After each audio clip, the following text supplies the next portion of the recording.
turismo, mayamang kultura at kasaysayan.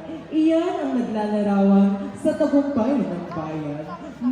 Makulay na kapistahan, malalim na pananampalataya, masaganang ani ng palay at masusustansyang gulay sa bayan ng Gabaldon.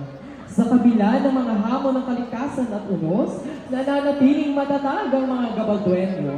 Sa tulong ng panalangin at gabay ng Panginoon at ni San Pablo Apostol, sila ay muling bumabangon at nagpapatuloy sa kanilang pangarap.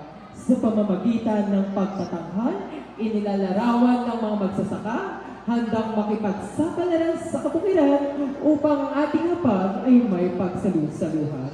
Inihahandog namin sa inyo ang aming sayaw at galaw, ang isang ritual ng pasasalamat sa masaganang ani, bilang pagbati at pagkilala sa mga magsasakang wagas ang pag-ibig, pag-iyakap sa kultura at tradisyon at sa makulay na pagdiriwang ng ating bayan. Halina't sa Fiesta na Malinaw Elementary School!